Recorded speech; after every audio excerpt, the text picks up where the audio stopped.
The morning sun illuminated Sarah's spacious house, spreading golden hues through the glass windows, overlooking a blooming garden. The aroma of freshly brewed coffee mingled with the soft scent of warm pancakes, as Emma, with her light brown hair tied in 2 small braids, ran barefoot through the kitchen, holding a spoon and laughing loudly. "Mom, look! I'm going to stir the batter like Daddy did," she exclaimed, balancing on her tiptoes to reach the bowl. Sarah smiled to see her daughter so excited.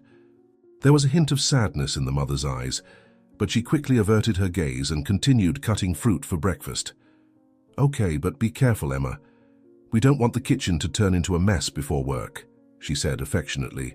The family business was a legacy built with effort, and Sarah now ran it alone, although she never let work take up all the time she had with Emma. Before leaving, she made a point of preparing breakfast with her daughter and ensuring the day started with joy.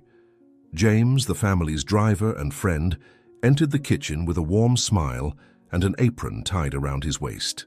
"Girl, you still haven't learned that I'm the king of pancakes. Come on, let me show you the secret." He took the spoon from the girl's hand and with a theatrical movement mixed the batter in an exaggeratedly elegant way. Emma clapped and laughed. "You're much better than me, James. Daddy said cooking is an art."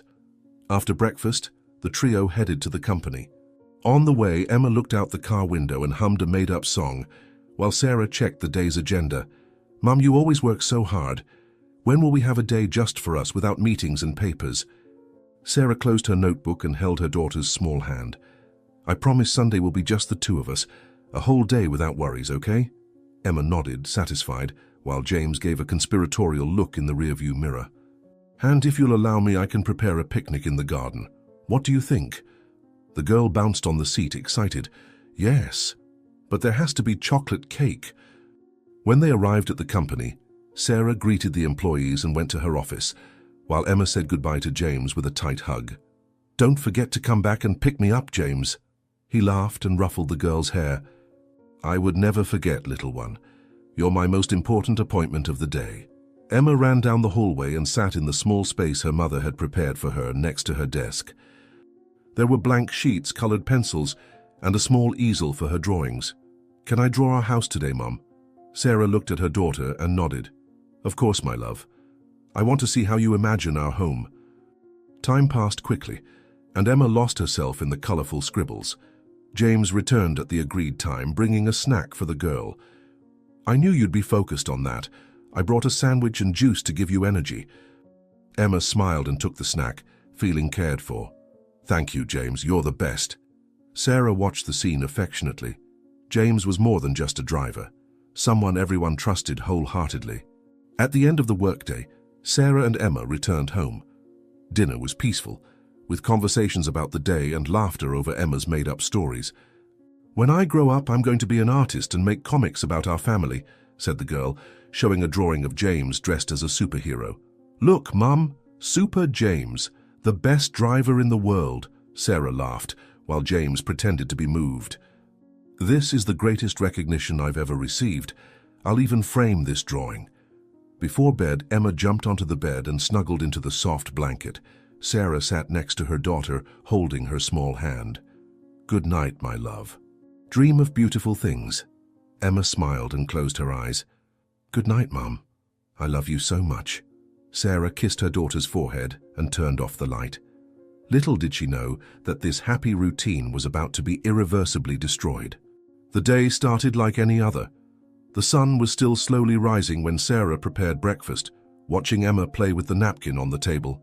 "Daddy's picking me up from school today, right?" The girl's voice was excited, full of anticipation.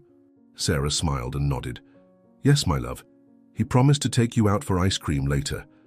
Emma vibrated with the news, while James, beside her, took a sip of coffee. He always finds a way to make Emma's day special. "I've never seen anyone so dedicated to their family as he is." The phone rang suddenly, interrupting the conversation. Sarah answered, still with a smile on her lips, but as the voice on the other end spoke, her face lost color.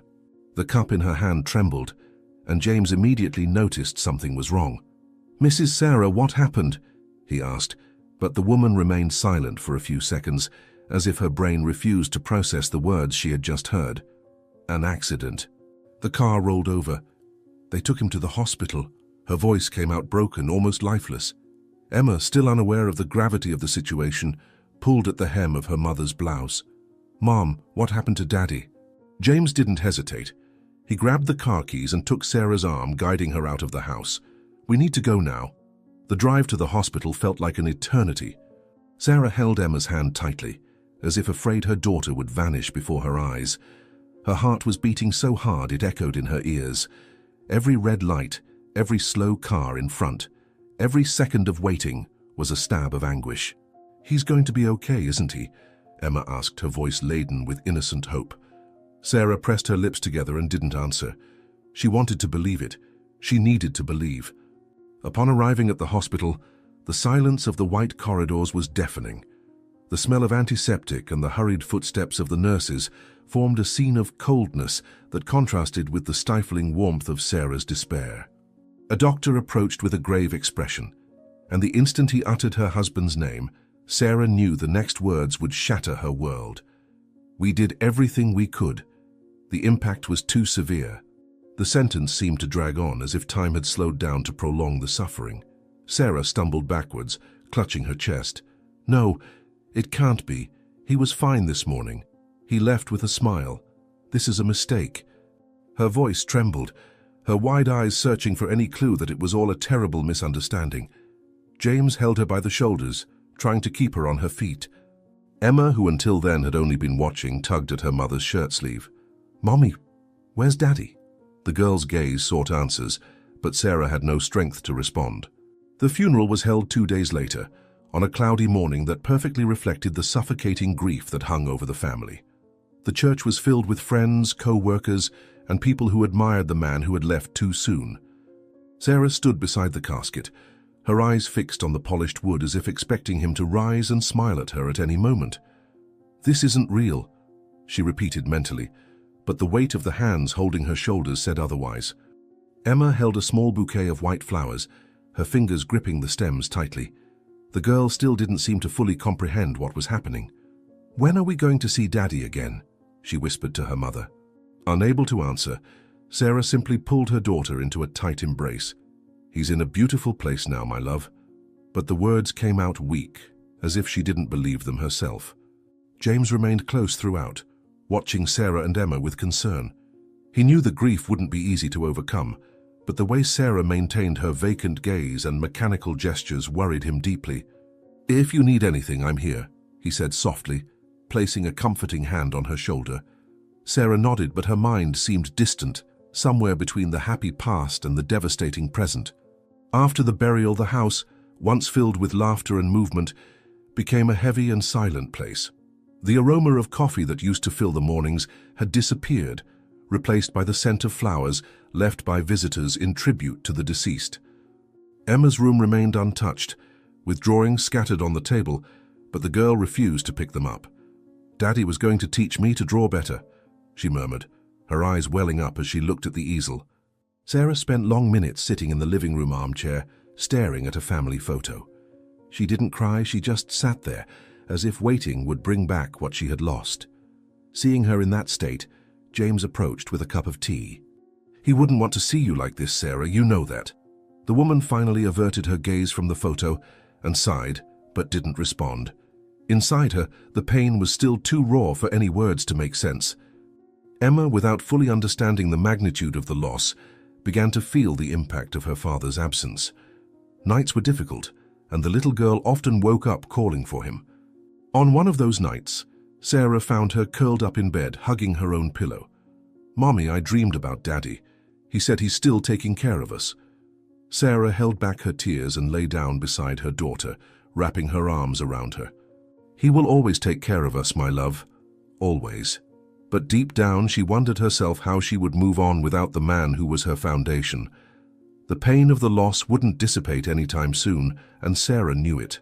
But in that moment, feeling Emma's small heart beating against her chest, she silently promised herself that she would find a way to move on, for the sake of her daughter, for the sake of the memory of the man they loved. 2 years had passed since the tragedy, but time hadn't erased the scars left by the loss.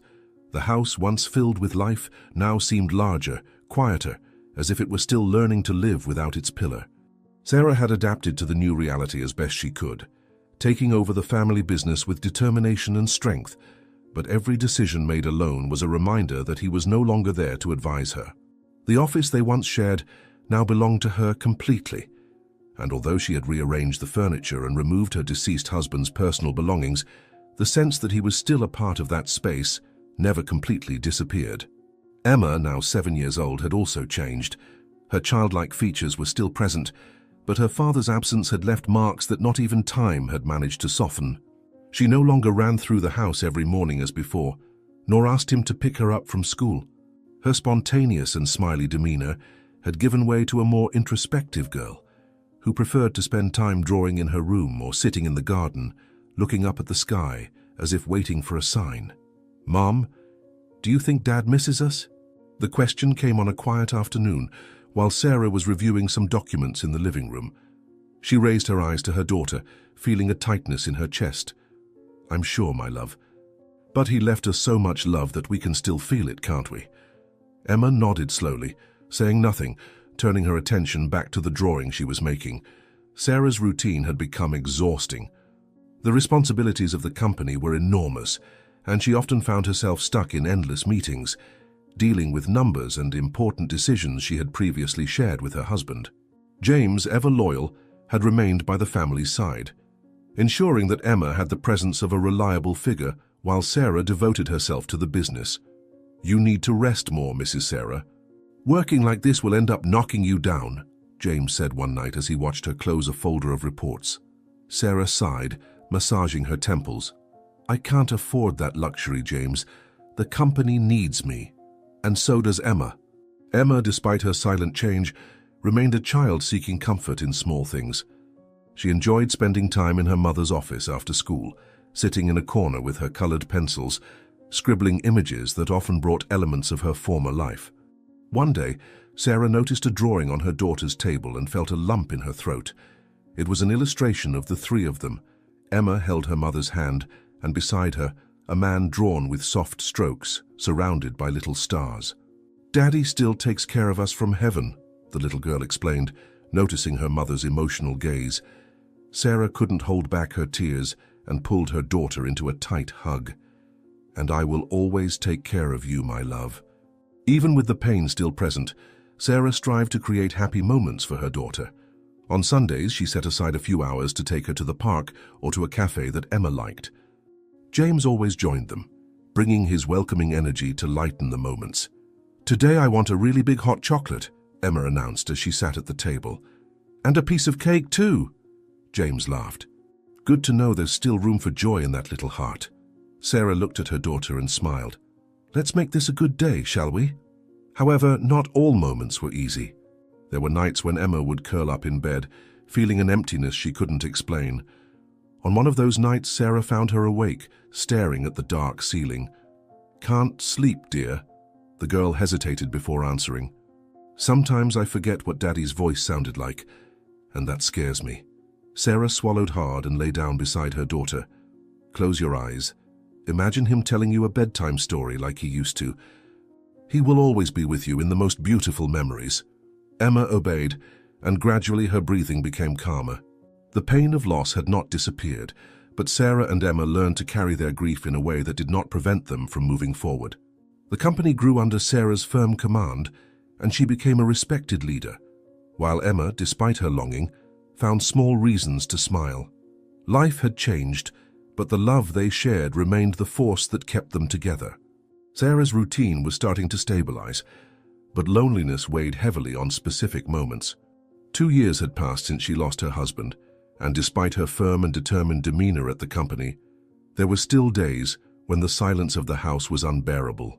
Emma, now 7 years old, had become an observant girl, attentive to details and sensitive to changes around her. She noticed when her mother came home more tired, when she became too pensive during dinner, or when she looked at her phone as if expecting a message that never came. Even without fully understanding the weight Sarah carried, Emma knew her mother was no longer the same as before. It was during one of these vulnerable phases that Marcus appeared. He was a well-groomed businessman with an easy smile and a confident demeanor that seemed to captivate everyone around him. Tall, with neatly styled dark hair and impeccable suits, his presence drew attention wherever he went. Marcus arrived at the company as an interested investor, looking to expand the business, introducing himself as an experienced individual willing to collaborate with Sarah to boost the company's growth. From their first meeting, Sarah felt he had something different. His articulate manner and intense gaze made her hesitate for a moment, but at the same time, there was something comforting in the way he spoke. "Sarah, I see tremendous potential in what you've built. I know taking it all on alone wasn't easy, but I can help alleviate that burden," Marcus said, leaning slightly over the conference table. His voice was firm but not intrusive. Sarah observed him for a moment, crossing her arms. "I don't usually trust changes that are too rapid. We've built this company with effort, and every decision needs to be made with caution." Marcus smiled, as if he had expected precisely that response. "And that's why I'm here. I want to prove that I can add value and not just make empty promises." He extended his hand, and Sarah, after a brief hesitation, shook it. Emma, who always enjoyed accompanying her mother to the office, was present when Marcus began to appear more frequently. At first, he seemed friendly, always smiling and bringing little jokes to lighten the atmosphere.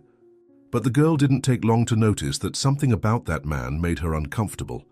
Unlike James, whose affection and loyalty were genuine, Marcus seemed forced, as if every gesture was calculated. Emma noticed that when her mother was around, he was attentive, helpful, and polite. But in the moments when Sarah left the room, his gaze changed. He watched her with an expression the girl couldn't fully decipher, but one that made her want to keep her distance.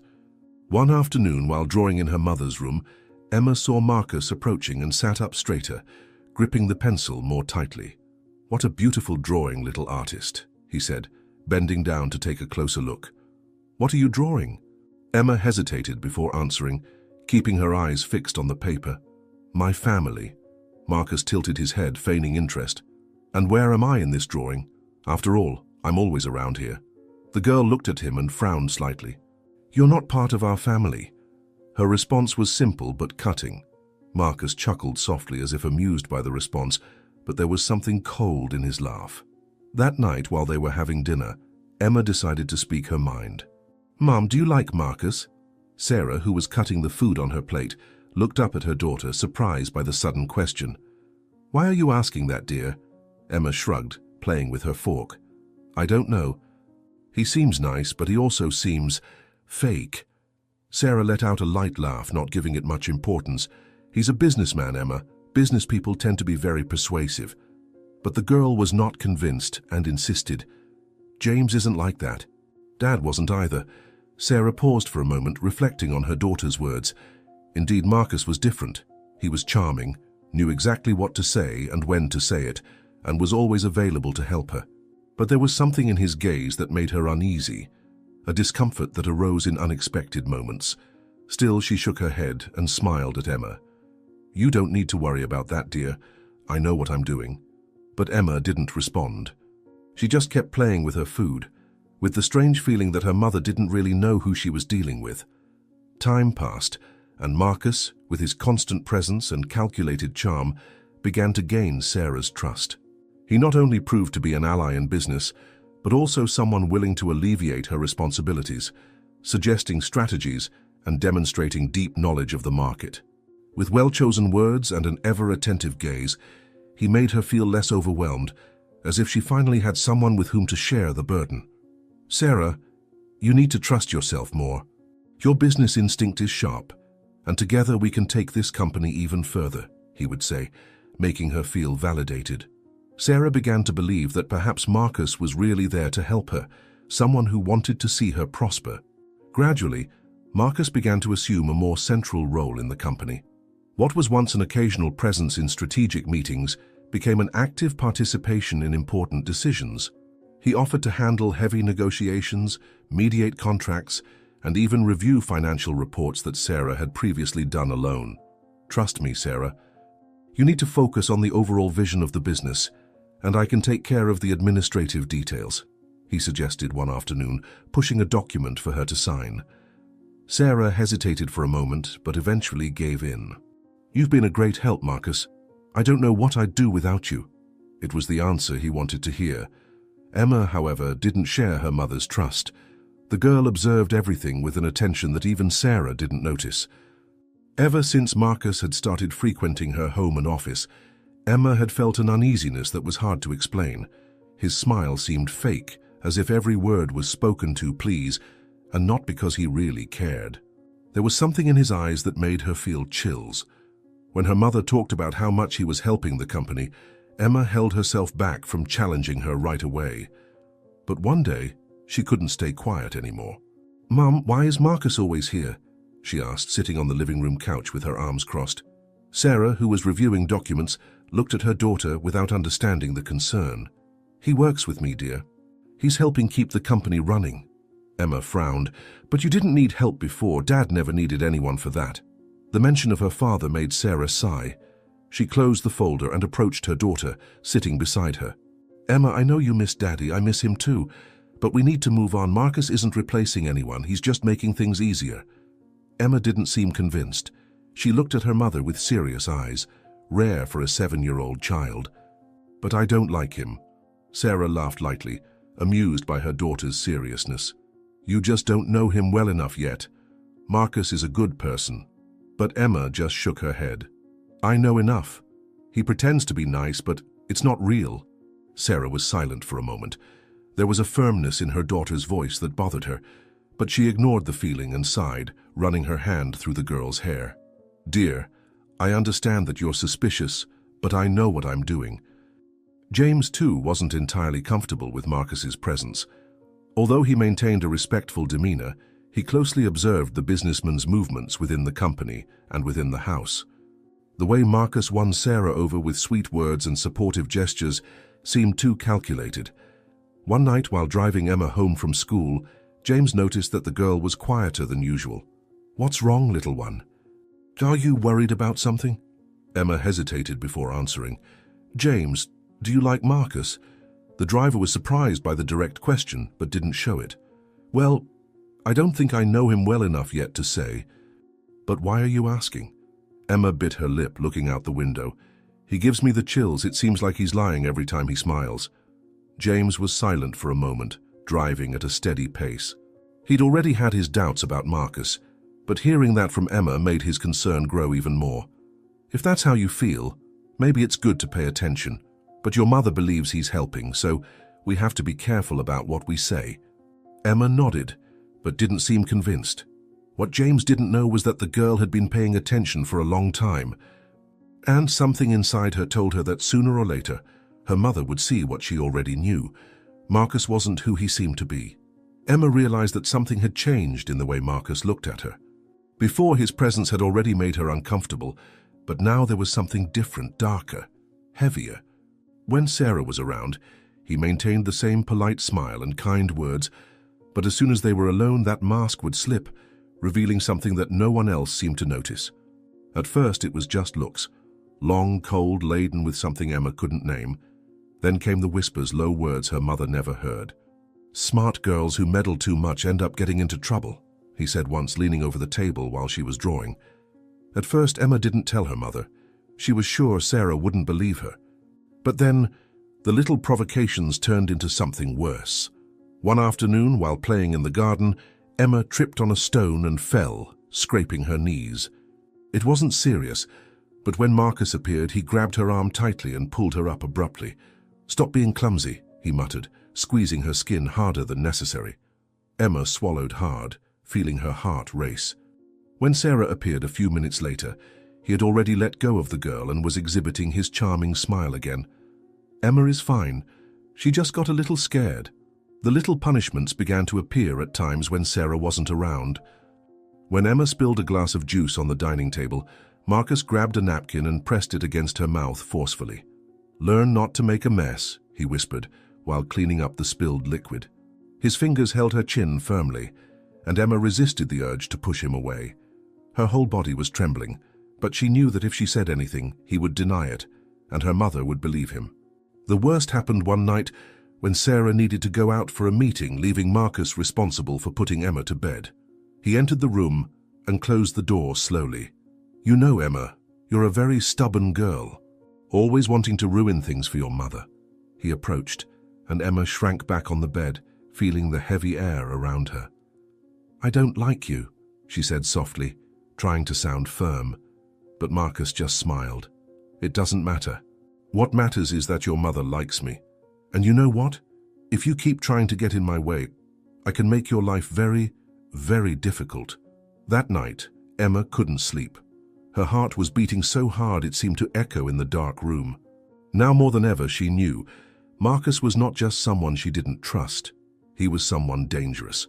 The days went by and Marcus, increasingly comfortable within the company, began to act with a confidence that previously seemed contained.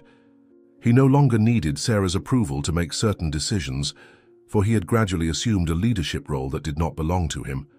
The employees began to notice the changes, but few dared to question him. After all, Sarah trusted him, and no one wanted to come into direct conflict with the man who now controlled part of the business. James, however, did not ignore what was happening. His watchful eye caught the details that went unnoticed by most. He noticed how Marcus was replacing old employees with new, more submissive ones, how important meetings were now happening without Sarah being present, and, most importantly, how the numbers in the financial reports were starting to seem strange. The first time James suspected something more serious was when he noticed Marcus leaving Sarah's office late at night. He should have gone home hours ago, but there he was, holding a folder of documents that seemed too important to be handled so carelessly.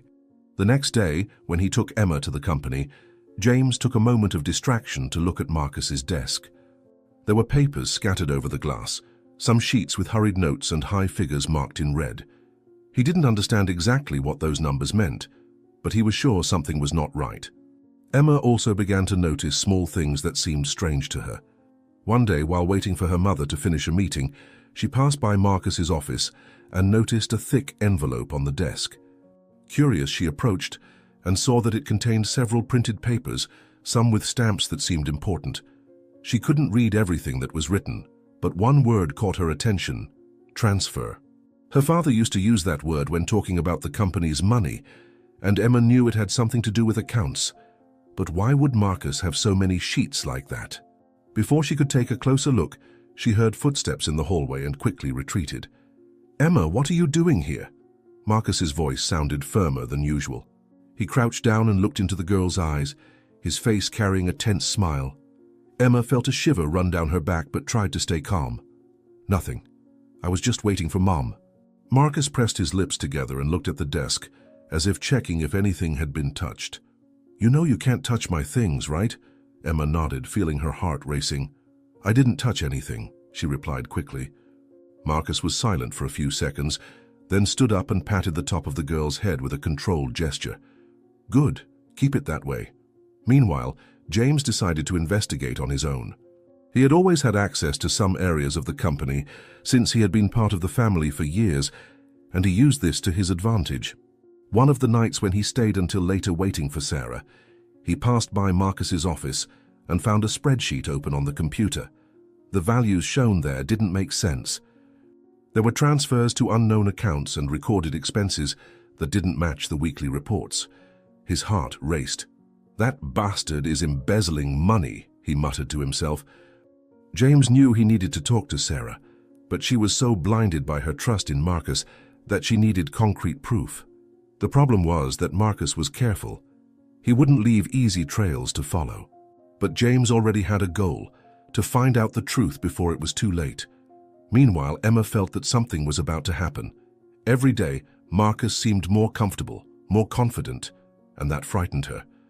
And then, that night, while playing in her mother's office, she heard Marcus on the phone. Yes, the transfers are already scheduled. Soon I'll have total control over this. She trusts me completely. Emma held her breath and shrank in her chair. Her instinct told her that wasn't good. She needed to tell someone. Emma couldn't ignore what she had heard.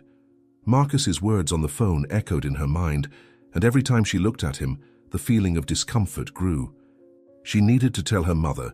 She needed to make her understand that this man was not trustworthy. However, she didn't know how to start. Sarah seemed so convinced that Marcus was an ally that any attempt to warn her seemed futile. Still, Emma couldn't stay silent. One afternoon after dinner, Emma sat down next to her mother on the couch and took a deep breath before speaking. "Mom, I need to tell you something." Sarah, tired from the long workday, massaged her temples before looking at her daughter. "What is it, dear?" Emma held her own hands, nervous. "It's about Marcus. I heard him on the phone talking about money. He said he's going to have total control of the company." Sarah frowned and sighed, closing her eyes for a moment. "Emma, my love, you must have misunderstood. Marcus is helping the company. He's organizing the accounts, taking care of important financial matters. I trust him." Emma felt her stomach churn. How could her mother simply discard what she was saying? "But Mom, I saw documents in his room. There were strange things, transfers, large amounts, and he got angry when he saw me near his desk." Sarah forced a tired smile and took her daughter's hands. "Emma, I know it's still hard for you to accept that someone else is helping me, but Marcus is not your enemy. You need to stop these suspicions." Before Emma could insist, Marcus entered the room casually, as if he knew he was the subject of the conversation. "Did something happen?" His voice was calm, but his eyes analyzed the scene with precision. Sarah looked at him and smiled, relieved at his presence. "Emma is worried about you, would you believe? She thinks you're hiding things about the company." Marcus let out a low laugh, as if the idea were absurd. Slowly, he walked over to Emma and crouched down to be at the girl's level. "Emma, dear, I think we had a little misunderstanding." His voice was sweet, but his eyes were cold. "I would never do anything to harm your mother or the company. Everything I do is to help. I know you miss your father, and it's hard to see someone new around. But I'm here to support your family." Emma recoiled, feeling a lump in her throat. She wanted to shout that he was lying, but the words wouldn't come out. Sarah smiled at Marcus, nodding her head. "I told her you've been a great support to me. I think Emma just needs some time to get used to it." Marcus put his hand on the girl's shoulder. A light touch, but it made her shudder. "Of course I understand, and I'll do my best to make Emma feel comfortable around me." James, who had been watching from the hallway, clenched his fists. He had already noticed that Emma was restless around Marcus, and that Sarah, as intelligent as she was, didn't see what was right in front of her eyes. But he also knew that confronting her without proof would be useless. Marcus was manipulative. He knew exactly how to turn the game in his favor. If James wasn't careful, he could lose his only chance to reveal the truth. In the following days, Emma tried to avoid Marcus as much as possible. But he always seemed to find ways to make her uncomfortable, like when he would run his hand through her hair in a forced way, or when he would look at her with that fake smile that only she could see for what it really was. She wanted to tell James. She wanted someone to believe her. But if her own mother didn't believe her, how could she expect anyone else to? One night, while Sarah was finalizing some documents in the living room, Emma approached James in the kitchen and spoke softly, as if she feared Marcus could hear her from any corner of the house. "James, I know Marcus is dangerous. I heard him talking about company money and saw strange documents. I tried to tell Mom, but she doesn't believe me." James crouched down to be at the girl's level and held her hands firmly. "Emma, listen to me. I believe you." The relief in the girl's eyes almost made her cry. "But we have to be smart. Your mother trusts him, and if we go against Marcus without proof, he'll manipulate everything in his favor." Emma nodded, feeling a little hope for the first time. "So what do we do?" James took a deep breath. He already knew the answer. He needed to find evidence. He needed to catch Marcus in the act before it was too late. But above all, he needed to protect Emma. Because if he was already willing to manipulate Sarah and intimidate a child, then Marcus was much more dangerous than anyone imagined. The night fell over the house, bringing a silence that seemed denser than usual. Emma was in her room, but she couldn't sleep. Since the conversation with James, she felt that something was about to happen. The feeling that Marcus was plotting something wouldn't leave her mind. Her mother trusted him blindly, and every attempt to alert her resulted in frustration. Emma knew she needed something stronger, something that would prove, without a doubt, that he wasn't who he claimed to be. It was then that she heard footsteps in the hallway. They weren't her mother's light steps, nor James's heavy stride. They were firm, careful, as if the person didn't want to be heard. Her heart raced. She got up slowly and opened the door just enough to peek out. She saw Marcus cross the hallway and discreetly enter Sarah's office. Emma knew that wasn't a common time for him to be there. Something inside her said to stay quiet, go back to bed and ignore it. But another part, stronger, more determined, made her sneak down the hallway silently until she approached the slightly ajar door. Inside, Marcus was talking on the phone. His voice was low, but Emma managed to hear every word. "It's almost all ready.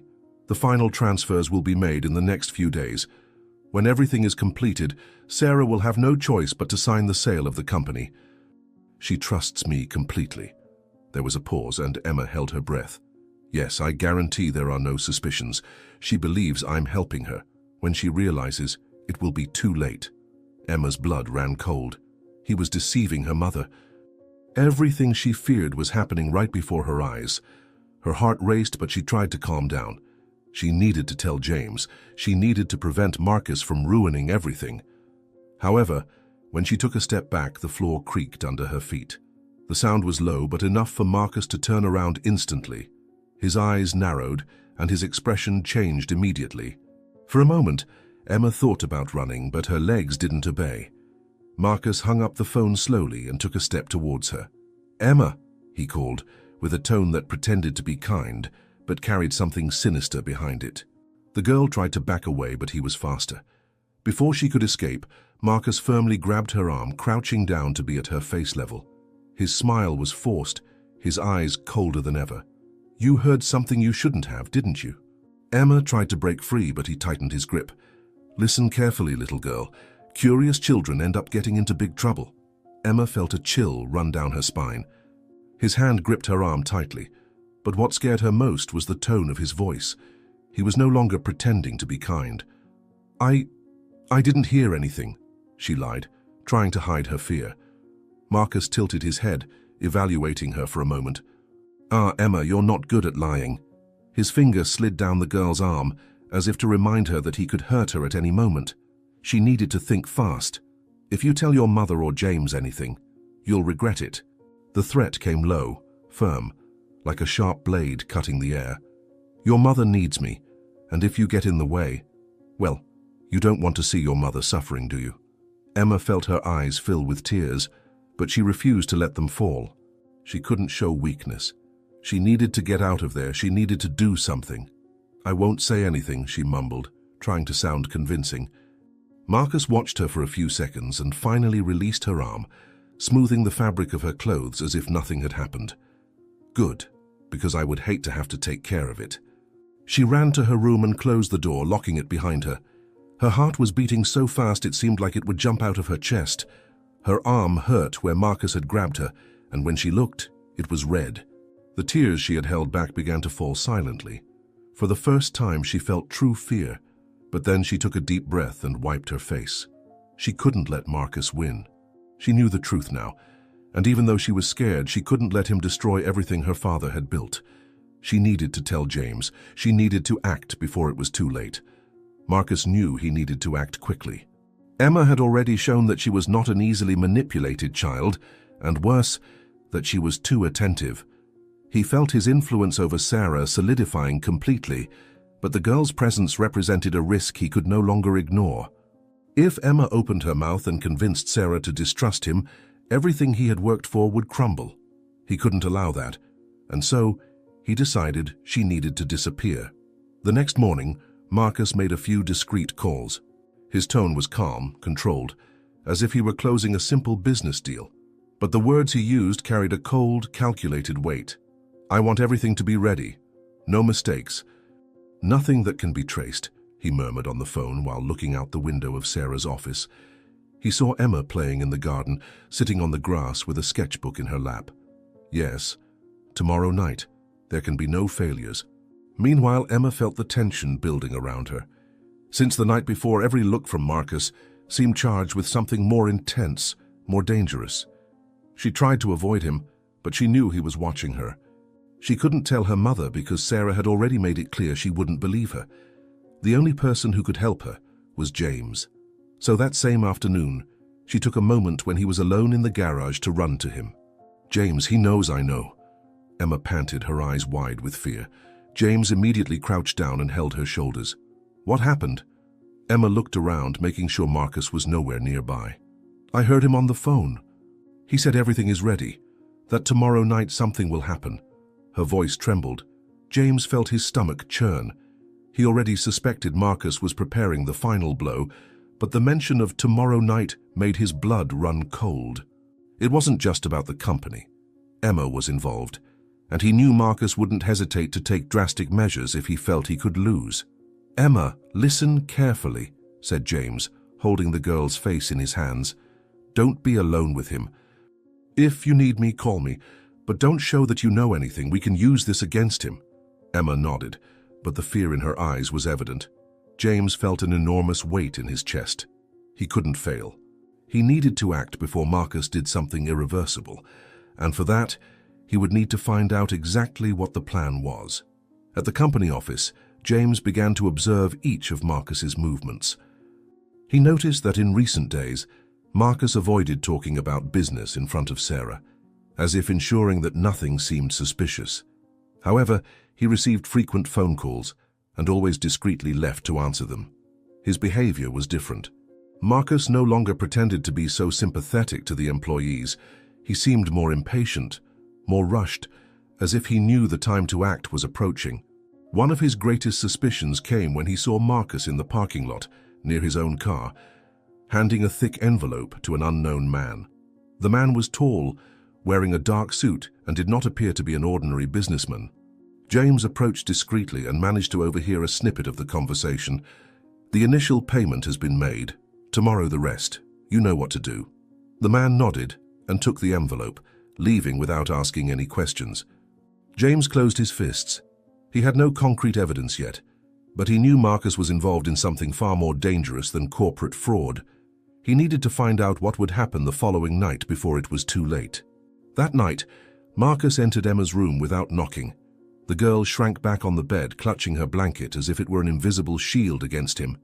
"Good night, Emma," he said, his voice soft but laced with a menacing tone. "You know, I've been thinking. I think you need a trip, some time away from here. What do you say?" Emma didn't answer. Her heart was pounding so hard she felt he might hear it. Marcus moved closer to the bed and leaned in, his hands resting on the mattress. "Tomorrow night we're going to have a little adventure, but it's a secret. If you tell anyone, well, let's just say Mommy might get very sad." The threat was clear. Emma swallowed hard, her breathing faltering. He wanted to take her away, he wanted to get rid of her, and her mother had no idea of the danger they were in. After Marcus left the room, Emma got up quickly and grabbed a piece of paper. She needed to tell James, she needed to do something. With trembling hands, she scrawled in shaky letters, "Tomorrow night he's taking me. Help me." She folded the paper and waited until everyone was asleep to sneak out to the garage and leave the note on James's car seat. She knew he'd find it, and she knew that if anyone could stop Marcus, it was him. Now, all she could do was wait. Night fell heavy over the house, an unnatural silence hanging in the air. Emma lay awake, her heart racing, every muscle in her body tense. She knew Marcus would come for her at any moment. Her only solace was that James must have found the note she left in his car by now. But what if it was too late? What if Marcus took her before he could do anything? It wasn't long before the soft sound of the doorknob turning echoed through the room. Marcus entered without turning on the light, his tall, shadowy silhouette standing out against the dim hallway glow. He closed the door behind him and walked slowly to the bed where Emma feigned sleep. She felt his breath close by and forced herself to remain still, even as the urge to scream built inside her. "Come on, Emma. Don't make me have to carry you," he said in a low, threatening tone. Emma had no choice. She slowly opened her eyes and saw Marcus's cold smile. Her stomach turned. He grabbed her arm and firmly pulled her out of bed. "Be a good girl and it won't hurt," he whispered, guiding her soundlessly down the hallway. The house was quiet, Sarah sleeping soundly, oblivious to what was happening. Emma felt hot tears threatening to fall, but blinked rapidly to hold them back. She didn't want to give Marcus the satisfaction of seeing her fear. When they reached the garage, he opened the car door and ushered her into the back seat, immediately locking the doors. "Now, let's go for a little drive." The car drove down dark roads, moving away from the city. Emma kept her eyes fixed on the window, trying to memorize every turn, every traffic sign. Her body was shaking, but her mind was alert. James will find me, he promised. Back at the house, Sarah woke with an unsettling feeling. The clock read 3 a.m. Something seemed wrong. She got up and went to Emma's room, but when she opened the door, the bed was empty. Her heart turned to ice. "Emma?" Her voice trembled. She ran through the house, checking every corner. Nothing. Panic started to set in. She went to the garage and saw the empty space where Marcus's car was usually parked. "No, no!" A sob escaped her throat. Sarah grabbed her phone and called James. "Emma's gone, Marcus isn't here. Oh God, I don't know what to do." James was already awake, because ever since reading Emma's note, he'd had a feeling something was about to happen. "Stay calm, Sarah. I'll find her." But his mind was screaming something else. Marcus. He took Emma. He ran to his car and sped off, trying to think. He remembered the suspicious meeting in the parking lot, the envelope handed to an unknown man. This isn't just about money. He's getting rid of Emma because she knows too much. Meanwhile, Marcus's car stopped at a remote location.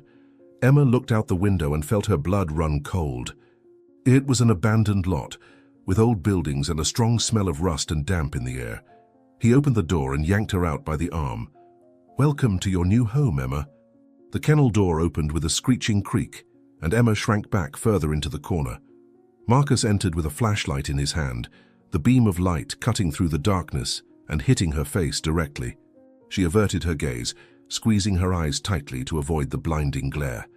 The man chuckled softly, closing the door behind him. "Still awake, Emma?" His voice was calm, almost friendly, but carried a coldness that made her stomach churn. "You must have realized by now that no one is going to find you," he continued, slowly approaching. "I'm careful, I know what I'm doing. And in the meantime, your mother is at home, crying, thinking you were kidnapped by a stranger." Marcus crouched down, resting his elbows on his knees, scrutinizing the girl with an ironic smile. "By the way, I've already notified the police.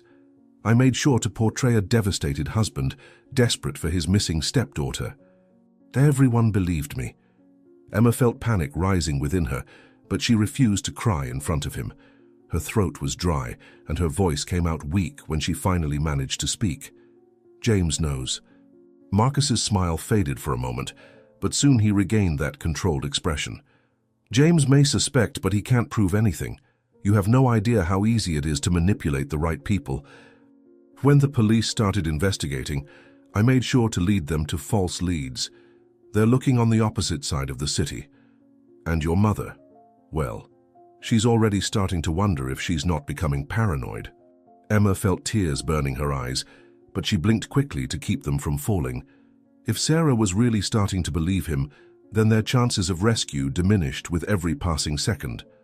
Her chest tightened at the thought, and for the first time fear mingled with despair. Hours later, Marcus returned, feigning false concern. Sarah paced back and forth in the living room, the phone still shaking in her hands. Hours had passed since Emma had disappeared, and every second without news was torture. The police were searching, but the only thing they could say was that they still had no concrete leads.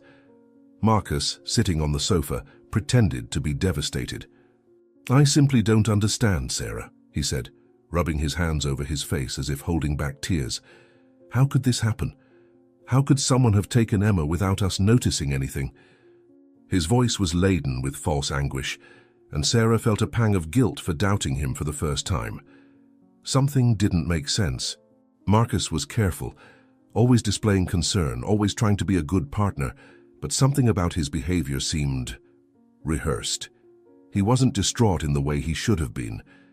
He didn't ask the police for details of the investigation, nor did he show frustration at the lack of answers.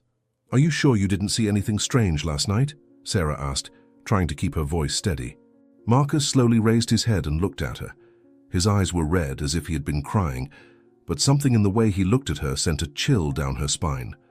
"You think I had something to do with this?" The question was asked in an offended tone, but Sarah sensed the hidden subtext in those words. It was a warning. "No, of course not," she mumbled, averting her gaze. But inside, something was beginning to scream. A few days passed, and back at the kennel, Emma closed her eyes and tried to cling to any memory that would bring her strength. She thought of her father, her mother's gentle voice, James's protective look. But the fear was suffocating. Her hands were cold, and hunger made her stomach ache. Marcus stood up, satisfied to see her huddled in the corner. "Enjoy your stay, Emma. You'll need to get used to it." He walked to the door, leaving without looking back. The sound of the lock turning was the last thing Emma heard before being left alone in the darkness. James couldn't stand still. The police were involved, but he knew they were following the wrong lead, distracted by the well-rehearsed theater of the man who had posed as a desperate stepfather. Something inside James was gnawing at him. He needed to act on his own before it was too late. With the car at high speed, he drove through the city streets, trying to connect the dots. Emma had left a note warning that Marcus would take her. He wasn't a common kidnapper. Everything he did was calculated, meticulous. He had been planning this move for months, and now it was clear that the girl was an obstacle that needed to be eliminated. James gritted his teeth, accelerating a little more. He couldn't waste any more time. It was then that he remembered the conversation he had overheard in the company parking lot days earlier. The man in the dark suit, the envelope Marcus had handed over, the words they had exchanged discreetly. "The initial payment has been made. Tomorrow the rest. You know what to do." That didn't sound like a financial scam. It was more than that. Marcus needed someone to take care of a problem, and that problem was Emma. He stopped the car abruptly on the shoulder, grabbed his phone and began searching for any information about Marcus. He knew he wouldn't find obvious records, but he had to try. After some research, he discovered the name of the old company where Marcus had worked before getting close to Sarah. The company was a failed real estate venture, specializing in acquiring abandoned locations at reduced prices. James went through the list of properties that had been traded, and to his surprise, one of the records stood out. A deactivated kennel in the industrial area, sold years ago and never repurposed. His heart raced. It all made sense now. An isolated place, far enough away to avoid suspicion, but still easily accessible to someone who knew the area well. Marcus was smart, but he didn't expect anyone to investigate his past. James knew he was close. He grabbed his phone again and quickly dialed Sarah. "Sarah, listen to me carefully." His voice was firm, charged with urgency. "I think I know where Marcus might have taken Emma." On the other end of the line, Sarah hesitated. She was exhausted, emotionally drained, and still processing the police's suspicious looks, who seemed to have no concrete leads. "James, are you sure? The police are searching in the other direction." "Because Marcus manipulated everything," James interrupted. "He sent them away on purpose. He was always one step ahead. But I found something in his history, an abandoned kennel which he acquired years ago. You have to trust me." Sarah closed her eyes, feeling the weight of fear tighten her chest. She wanted to believe Marcus was innocent, but something in her conscience began to awaken, like a belated warning that her trust had been placed in the wrong person. "If you're right, we have to go now." James was already in the car, ready to head in the direction of the location. "Be ready. I'm coming to get you." Meanwhile, at the police station, the investigators were increasingly frustrated. None of the leads they were following led anywhere. Witnesses said they had seen strange activity near a deserted road, but the police insisted on focusing in the opposite direction. Marcus was called in for clarification and was there, sitting with his eyes downcast, playing the role of a distressed stepfather, answering the questions with rehearsed sorrow. "Did you notice any strange movement in the house in the last few days?" asked the detective in charge. Marcus sighed and rubbed his face, as if he were fighting against the pain. "Nothing out of the ordinary. Emma was a sensitive girl. She missed her father a lot. Maybe she tried to run away. I don't know. If I knew where she is, I would trade places with her without thinking twice." The officer nodded, taking note of his words.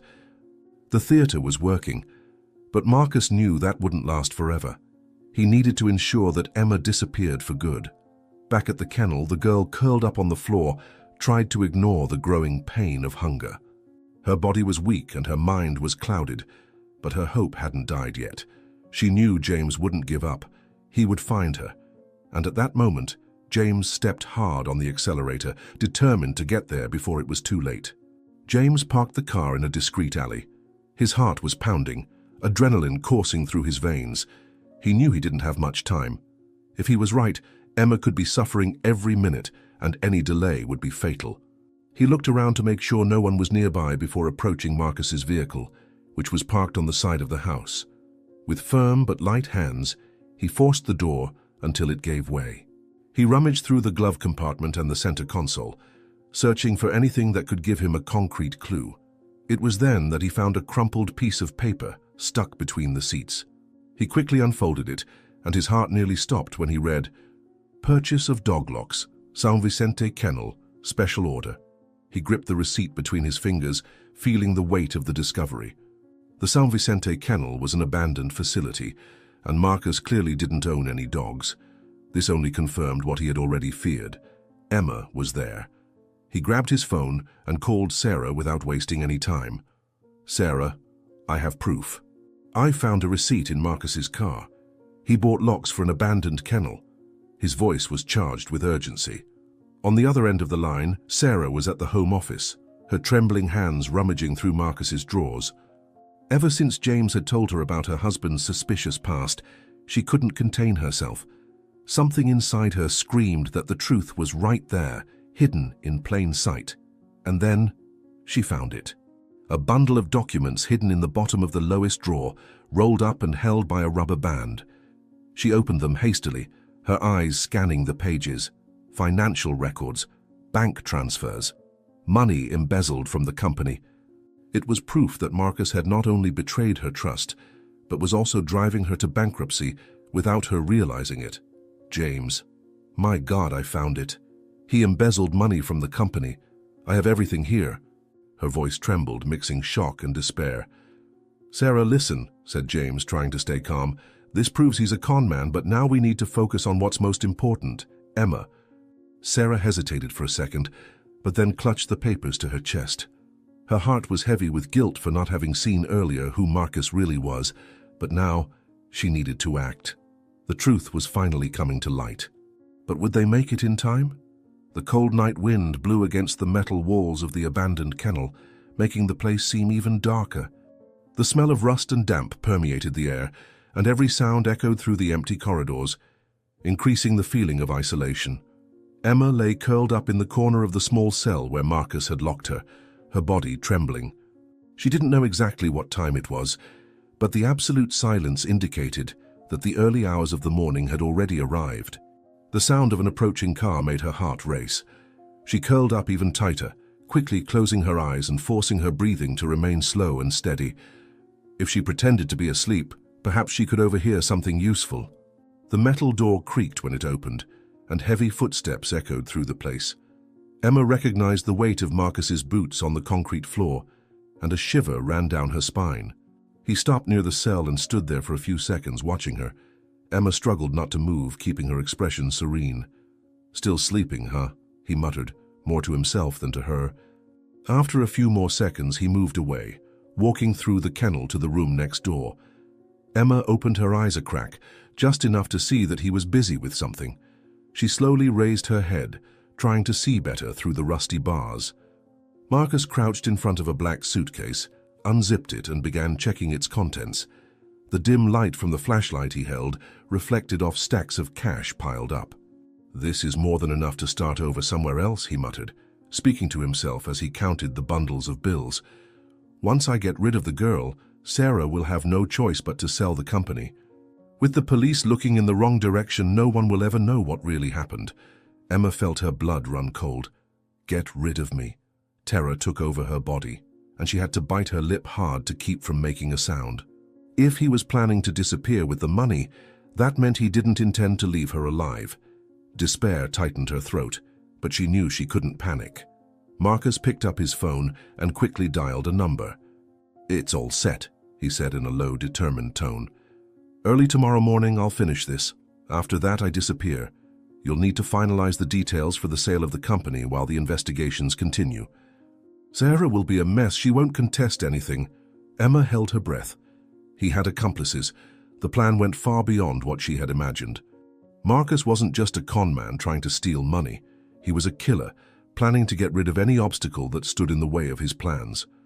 The man hung up the phone and stood up, stretching his arms as if he was satisfied. "Tomorrow will be a big day," he murmured to himself. "Just a few more hours and all this will be behind me." Emma closed her eyes quickly when she realized he was coming back. She felt his presence by the cell again, but forced herself to remain motionless. Her heart was beating so fast that she feared he might hear it. Marcus watched the girl for a few seconds before letting out an impatient sigh. "Well, little girl, I hope you enjoyed your last night," he said in an almost amused tone, "because tomorrow you won't be here anymore." He turned and walked out of the kennel, slamming the door behind him. The sound of the car engine faded away until it disappeared completely in the early morning.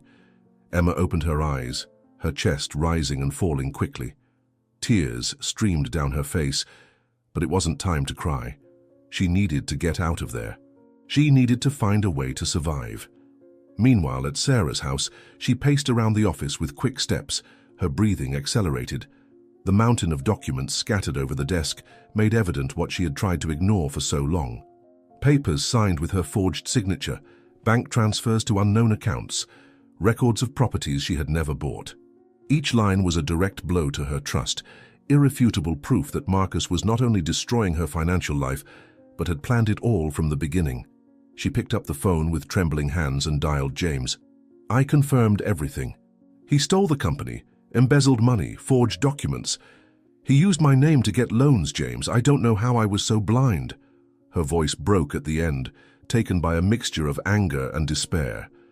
Sarah swallowed hard. Everything inside her said Marcus was dangerous, but now, knowing he was a cold and calculating con man, there were no more doubts.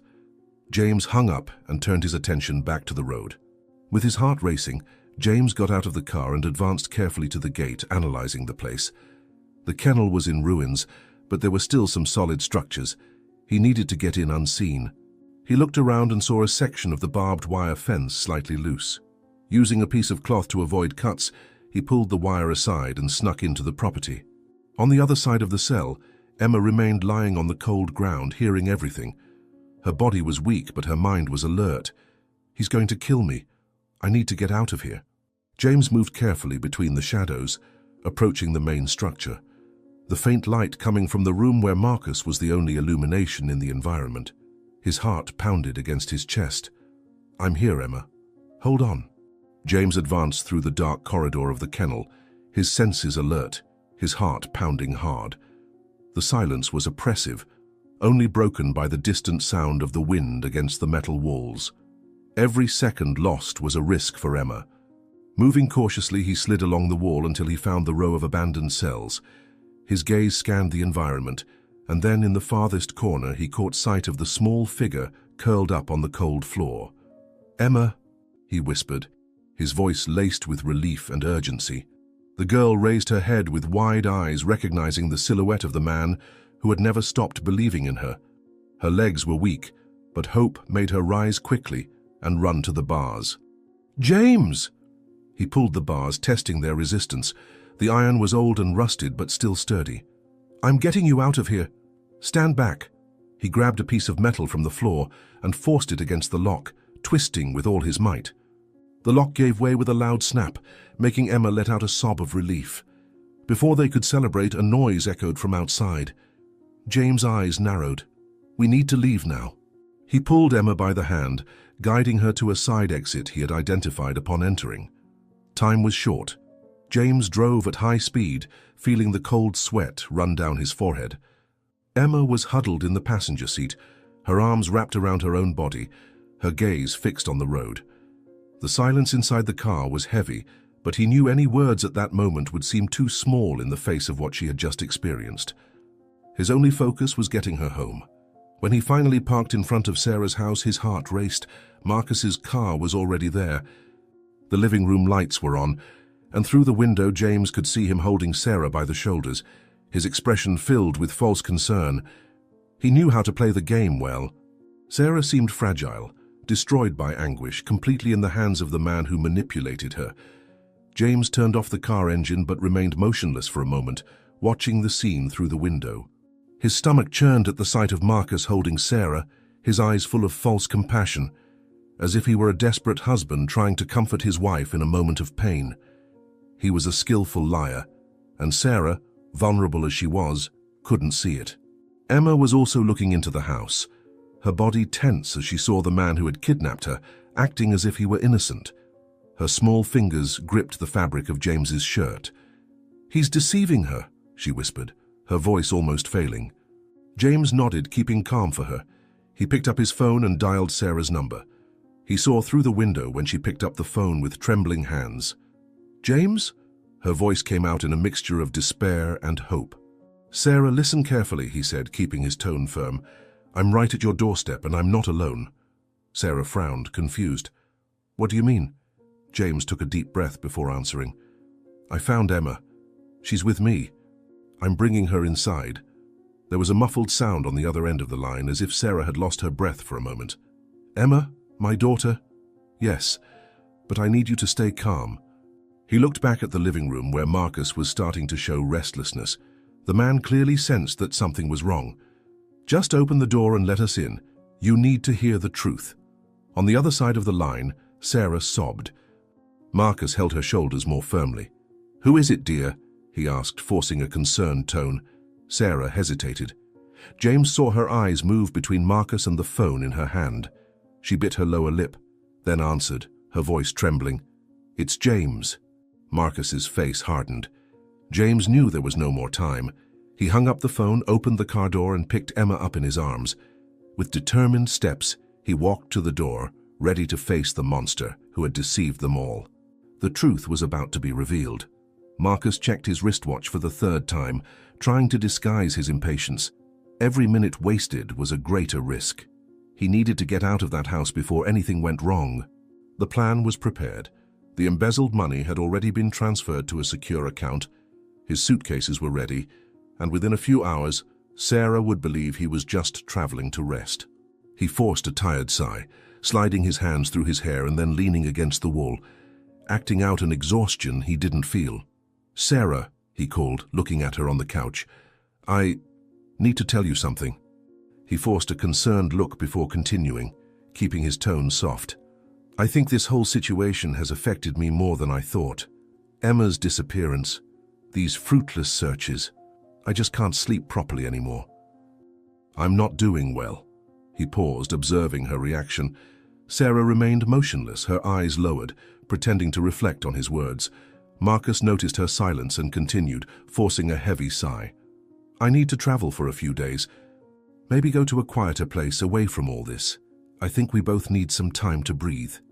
He cast a controlled glance at the suitcases near the door, making sure Sarah saw them. He was playing on her emotions. If Sarah saw in him a man destroyed by pain, she wouldn't ask questions. Sarah slowly raised her eyes, feigning hesitation. Inside, her heart was racing, but outwardly, she needed to appear fragile, confused, exactly as Marcus expected. "Travel," she murmured, maintaining a tone of uncertainty. "Now?" Marcus nodded and approached, sitting beside her. He took her hand and squeezed lightly, as if needing support. His touch, which once seemed comforting, now sent chills down Sarah's spine. "I just need some time to organize my thoughts. You understand, don't you?" Sarah averted her gaze, biting her lip. I guess so." He noticed her hesitation and smiled, satisfied. He was convinced he still controlled her. He glanced at his watch again. He needed to leave soon. If he was quick enough, he could disappear before anyone suspected anything. He looked out the window and saw a vehicle turning off its headlights. Something was wrong. "Are you expecting someone?" he asked, narrowing his eyes. Sarah took a deep breath, controlling the tension. Now she needed to play her role until the end. No, I have no idea who that could be." Marcus approached the curtain and pulled it slightly to the side, and then he saw. Out there, standing beside the car, James stood firm, and beside him, holding his hand, was Emma.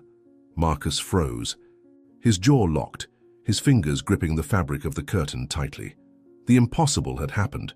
Emma, who he was sure would never return, was alive. Sarah noticed the change in his face and knew he had understood everything. "Marcus," her voice came out calm but carried something new. "What is it?" He turned slowly, his dark eyes scanning her face. She no longer seemed fragile. There was no confusion in her eyes. Marcus felt bile rising in his throat. The game had changed. Marcus gripped the curtain between his fingers, his heart pounding at the sight of Emma standing beside James. That was not possible. The girl was supposed to be gone, out of the picture. But there she was, alive, staring at the house with wide, fearful eyes. It took him only a second to regain his composure. His face took on a calculated expression, and he turned to Sarah with the forced calm of someone who still believes they have control over the situation. "Stay here, dear. I'll see who it is," he said, sliding his hand over her shoulder, as if he were still the protective man she believed him to be. Sarah kept her expression blank, merely nodding slightly. But inside her, a fire was spreading. Marcus walked to the door, each step laden with tension. He could still reverse this. He could still turn the situation in his favor. He just needed to stay cool. Upon opening the door, his gaze met James first. The driver maintained a rigid posture, with straight shoulders and a sharp gaze. But it was when his eyes dropped and met Emma's that Marcus felt the bile rise in his throat. The girl was trembling slightly, clinging to James's hand, but she didn't avert her eyes from him. She was no longer the helpless little girl he had locked in the kennel. For a brief moment, time stood still. Marcus blinked slowly, forcing a half smile. The innocent man act had not been discarded yet. "James," he said, crossing his arms, "what does this mean?" James didn't respond immediately. He squeezed Emma's hand a little tighter, keeping her protected behind him, and took a step forward. His voice came out firm, without hesitation. "It means your charade is over, Marcus." Marcus's expression didn't change, but his eyes darkened. "What are you talking about?" He let out a dry laugh and looked at Sarah, who was now standing, watching everything with a dangerous calm. "Honey, what's going on here?" Sarah didn't blink. Her mask had fallen. She took a step forward, her eyes carrying something Marcus had never seen before. "I know everything, Marcus," she said, her voice firm, without tremors. "I know what you did to my daughter. I know it was you who kidnapped her." Marcus felt an electric current run through his body. His jaw locked, but he couldn't lose control. He needed to turn this situation around. "This is an absurd," he said, forcing an indignant tone. "I've always been by your side, Sarah. I suffered with you. Who is poisoning your mind with these lies?" Sarah laughed humorlessly, shaking her head. He was still trying to manipulate. He still thought he had power over her. "I don't need anyone to tell me anything, Marcus," she retorted, taking another step closer to him. "I saw the company documents. I saw the money you embezzled. I know you lied about everything, including that emergency trip." She pointed to the suitcases by the door. "You were going to run away, weren't you?" Marcus took a deep breath, running his tongue over his lips. The conversation was getting out of control. "Sarah, please." He extended his hand towards her, but she backed away before he could touch her. "You're accusing me based on what? On what this driver said? On a child who was found who knows where?" James clenched his jaw and advanced a step. "Emma told me everything, Marcus. She remembers what you did. She remembers every second inside that kennel." Emma, who until then had remained silent, clenched her fists and took a step forward, her voice weak but filled with determination. "You left me there, in the dark, alone." Marcus stared at the girl as if she were a ghost. For a second, his mask faltered. "This is a misunderstanding," he tried again, turning to Sarah. "Are you really going to believe them, and not me?" "After everything we've been through," Sarah lifted her chin and her eyes shone with hatred, "the only thing I believe now is that you're going to pay for what you did." She turned her face and shouted into the house, "Guards!" The sound of heavy footsteps echoed through the house, and Marcus felt a chill run up his spine. Seconds later, 2 armed guards appeared in the hallway, walking firmly towards the entrance. "Take this man out," Sarah ordered, not shifting her gaze from Marcus. Marcus took a step back, but one of the guards grabbed his arm tightly, preventing his escape. For the first time, he felt true despair. "Sarah, don't do this," he pleaded, his voice beginning to crack. "You're making a mistake." Sarah folded her arms, watching as he tried to break free. Now he was the weak man. Now he was the one who was cornered. She leaned forward slightly, her eyes full of disgust. "The only mistake I made was letting you into my house." Marcus struggled as the guards forcefully pulled him out, but there was no way out anymore. He had fallen. Marcus felt the tightening of the guards on his arms. the brute force immobilizing any attempt at reaction. His heart pounded against his ribs, but his mind was still trying to find a way out. He couldn't be captured. Not now. Not like this. In a sudden movement, he threw himself forward, unbalancing the two men for a second. It was enough to break free.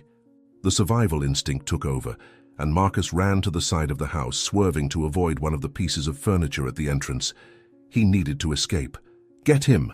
Sarah's shout echoed through the environment, firm, without hesitation. Marcus reached the side door of the house and pushed it with all his might, feeling the cold night air against his skin. The path to the garage was short, and he knew he could escape if he made it to his car. The suitcases were there, the route already mapped out. He could disappear before anyone found him. But when he took the first step outside, he felt a violent impact on his chest. One of the guards intercepted him with a precise blow, throwing him against the ground. Marcus tried to break free, kicking the air, but another guard appeared at his side, pulling his arms behind his back and immobilizing him for good. "Let me go!" he yelled, despair now taking over his voice. "Sarah, this is a mistake. You don't understand. They're lying to you." Sarah stepped out onto the porch of the house, her arms crossed over her chest, watching the scene with an impassive expression. There was no more room for manipulation. "I only made one mistake, Marcus," she said, her voice firm, "and it was letting you into my house." Marcus opened his mouth to retort, but the pain in his wrists, crushed by the grip of the guard, silenced him. He looked around frantically, trying to find an escape route, but there was no way out anymore. Emma appeared at the door, clutching James's hand. Her eyes met Marcus's for a brief moment, and this time there was no fear in them. Marcus averted his gaze, feeling a wave of hatred and frustration bubbling up inside him. He had lost to a child. The guards began to drag him back inside, and Sarah gestured for them to take him away. She didn't want to look at him anymore. As soon as Marcus was out of sight, Emma let go of James's hand and ran towards her mother. Sarah had no time to react before feeling her daughter's small arms encircling her waist. The warmth of the embrace disarmed her completely. For an instant, all the weight she had carried in the last few days crumbled upon her. "Emma!" Her voice broke as she enveloped the girl in a tight hug, hiding her face in her daughter's hair. "My love, forgive me." Emma said nothing, just snuggled closer into the embrace, as if she needed it as much as Sarah did. Sarah closed her eyes, feeling a tightness in her chest from the guilt. How could she have doubted her own daughter? How did she allow Marcus to infiltrate their lives and almost destroy everything? She took a deep breath, pulling away only enough to hold her daughter's face between her hands. "I will never doubt you again, Emma. Never again." Emma nodded slowly, her eyes shining with a mixture of weariness and relief. "I just wanted you to believe me, Mom." Sarah felt a tear roll down her face, warm against her cold skin, but unlike the tears she had shed in the last few months, this one didn't carry fear or despair. It was a cry of relief, of liberation. Her arms enveloped Emma more tightly, as if by pressing her against her chest, she could erase all the traumas and uncertainties that had tormented them.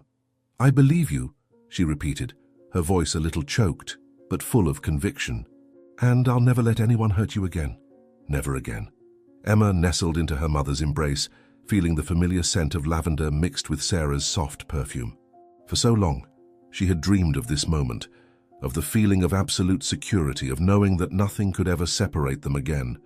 She closed her eyes, taking a deep breath, and felt that, for the first time since everything happened, she could finally rest. Not just her tired body, but her mind, which had so often been on alert, waiting for the worst. Now the worst was behind them. James remained there, a little apart, but without looking away from the scene. He felt a weight lifting from his shoulders, a silent pressure he had carried for so long. He had promised himself that he would bring Emma back, that he would protect Sarah and make sure Marcus paid for everything. And now, seeing mother and daughter reunited, he realized he had kept that promise. Sarah buried her fingers in Emma's hair, as if she wanted to memorize every detail of that moment, every beat of her daughter's racing heart against her chest. Time seemed to have stopped, and for an instant, all that existed was that embrace, that certainty that nothing else mattered beyond the fact that they were together. "We're safe now," Sarah murmured, feeling Emma nod slightly against her shoulder. The world around seemed distant. the sounds muffled by the intensity of the emotion that filled that moment. James sighed, crossing his arms and allowing himself a small smile. Finally, it was all over. Finally, Sarah and Emma could move on. And this time, nothing and no one could steal from them the peace they so deserved. The police station lobby was lit by cold lights, reflecting the weariness and strain on the faces of everyone present. The muffled sound of keys being pressed by one of the officers filled the space, while Sarah held Emma's hand tightly, as if afraid her daughter would disappear again. Her heart was still pounding in her chest, but now for a different reason. Emma was there alive, breathing by her side, and on the other side of the room, handcuffed and with eyes laden with silent fury, was Marcus. James remained by the two of them, his gaze fixed on the man who had deceived everyone. Marcus's shirt was crumpled, his hair once perfectly aligned now tousled and damp with sweat. But it wasn't the unkempt appearance that drew attention, but rather the way he looked at them, without fear, without remorse. There was still something in him, a coldness, a calculation, as if he were waiting for the next move. The detective in charge approached, holding a report in his hands. We gained access to the company's documents, and the irregularities confirm the multi-million-dollar misappropriation we already suspected. Furthermore, Emma's testimony, combined with the evidence found at the kennel, is sufficient for the prosecutor to formally request charges for kidnapping and attempted homicide.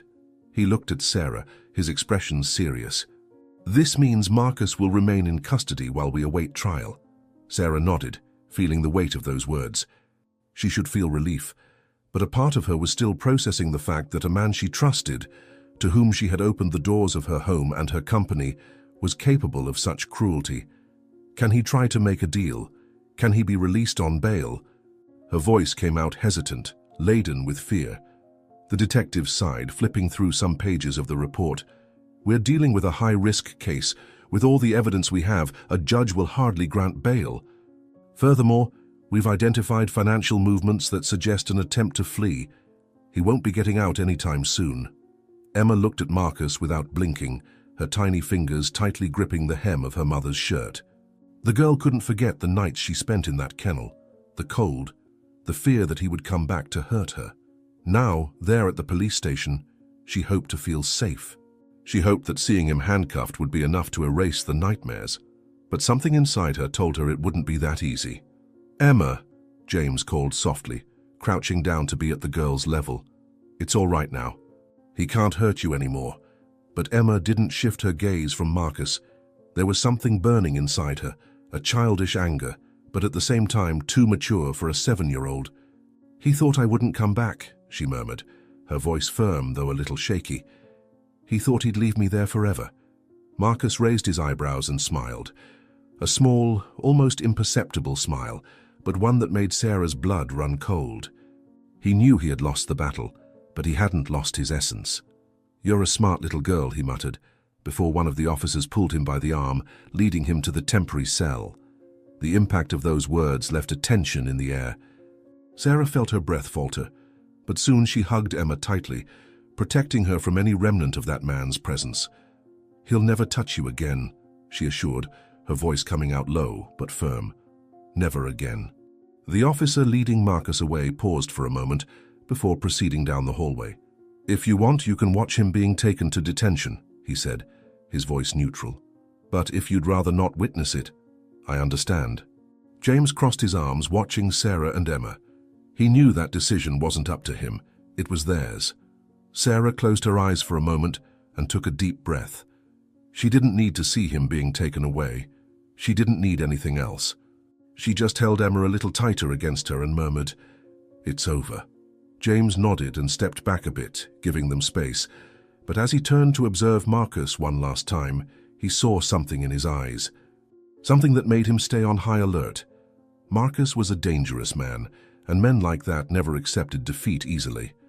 The sound of the doors closing echoed through the police station. Emma let out a long sigh and felt her mother kiss the top of her head. For the first time in a long while they were free, but deep down, Sarah knew this chapter didn't end there. There was still a trial.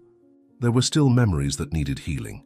And above all, there was still a long way to rebuild their lives. But that night at least, Emma could sleep without fear. The courtroom was packed. Reporters occupied the side benches, cameras flashed constantly, and murmurs spread through the environment like a wave about to explode. The case had gained notoriety since Marcus's arrest, and now the whole country wanted to see the downfall of the man who had deceived investors, manipulated a grieving widow, and kidnapped a child. Sarah, seated in the front row, felt her hands cold and intertwined on her lap, while Emma silently held one of her mother's fingers, a silent gesture of support. Sarah's heart pounded in her chest, but her face was expressionless. She couldn't show weakness, not there. The judge, a firm-eyed woman with neatly pinned grey hair, banged her gavel on the desk, demanding silence. Court in order.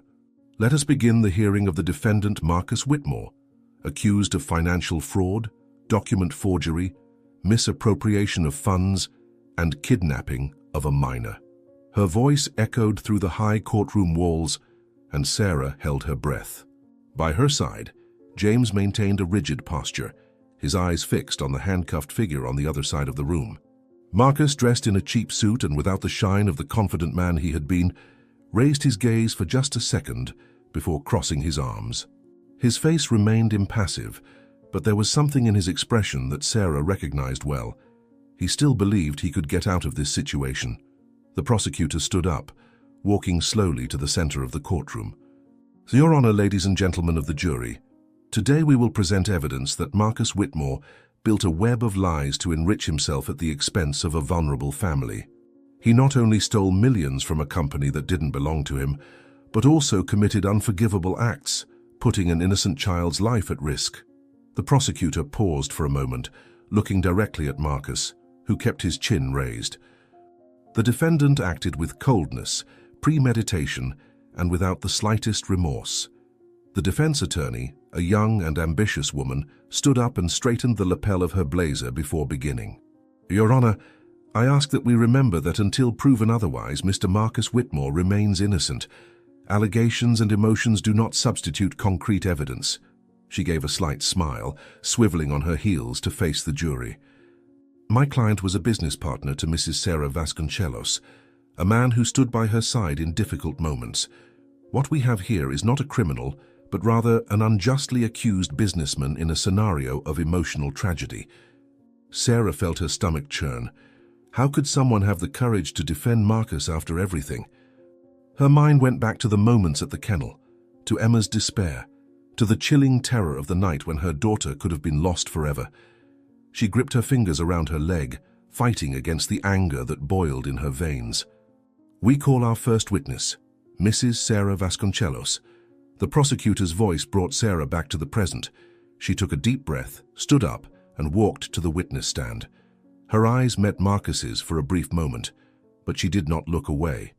The prosecutor approached. Mrs. Vasconcelos, could you tell us when you realized the defendant was embezzling money from your company? Sarah kept her voice steady. Unfortunately, it was too late. Marcus gained my trust gradually, infiltrated my routine, and before I realized it, he had full access to the company. I only discovered the embezzlements when I started questioning the numbers and found forged documents signed in my name. The defense attorney intervened. But you did sign those documents, correct? Sarah pursed her lips. No, my signature was forged. She pointed to one of the reports on the prosecutor's table. The forensic analyses proved it. The prosecutor smiled slightly before continuing. And regarding the kidnapping of your daughter? Sarah felt a lump in her throat, but she did not hesitate. Marcus used my trust to get close to my daughter. He manipulated her when I was not around, threatened her, and at the right moment he took her from home. My daughter was found in an abandoned kennel, where he locked her up to ensure she wouldn't say anything about the crimes she discovered. The courtroom fell silent for a moment. The defense attorney cleared her throat and leaned over the table. So you believe Marcus Whitmore posed a danger to your daughter? Sarah turned her face slowly, looking directly at Marcus. Her voice came out without hesitation. He didn't just pose a danger, he is a monster. Murmurs spread through the courtroom, and the judge had to strike her gavel to contain the tension. Sarah stepped down from the witness stand and returned to her seat, where Emma was waiting with tear-filled eyes. The trial continued for hours, and each piece of evidence presented made Marcus's downfall more inevitable. Bank statements, employee testimonies, security camera footage. Everything painted a portrait of a meticulous criminal who nearly escaped. When it was time for the verdict, everyone held their breath. The jury returned to the room after a long deliberation. The foreperson stood up and announced in a firm voice, "We find the defendant guilty on all charges." Marcus did not react immediately. He remained seated, shoulders tense, eyes fixed on the ground. Then slowly he raised his face and looked at Sarah. She expected to see him desperate, broken. But all she found was a cold rage, as if he still believed that somehow this game was not over. The judge adjusted her glasses before pronouncing the sentence. In light of the evidence presented and the jury's verdict, the defendant, Marcus Whitmore, is sentenced to 25 years in prison, with no possibility of parole. The courtroom erupted in whispers. Sarah closed her eyes for a moment, feeling the tension leave her shoulders like a weight being lifted. The nightmare was over. As Marcus was led away, James placed his hand on Sarah's shoulder. He will finally pay for everything. Sarah looked at Emma and smiled softly. And we can finally move on. The silence in the courtroom was absolute. All eyes were fixed on the judge, who maintained a stern expression as she flipped through the last documents of the case. The weight of Marcus Whitmore's sentence hung over the room like an impending storm. Sarah took a deep breath, feeling the chill of anticipation run down her spine.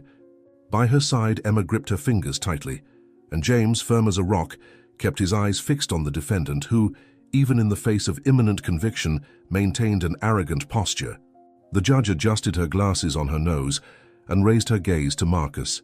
In light of the evidence presented, the testimony of the victims, and the irrefutable proof of the crimes committed, this court has no doubt as to the guilt of the defendant. Marcus Whitmore demonstrated coldness, premeditation, and a total lack of remorse in his actions. We are not just talking about financial fraud, but an abominable crime that involved the kidnapping of an innocent child and the attempt to destroy a family for personal gain. The magistrate's voice was firm, leaving no room for challenge. Marcus remained motionless, but Sarah noticed how his fingers clenched on the table. The man who once controlled her life was now nothing more than a sentenced criminal facing his own ruin. The judge continued. Considering the gravity of the offenses and the psychological and emotional impact caused to the victims, the court sentences Marcus Whitmore to 25 years of incarceration in a maximum security facility without the possibility of parole or sentence reduction for good behavior during the first 15 years. The murmur that swept through the courtroom was muffled by the gavel striking the wood.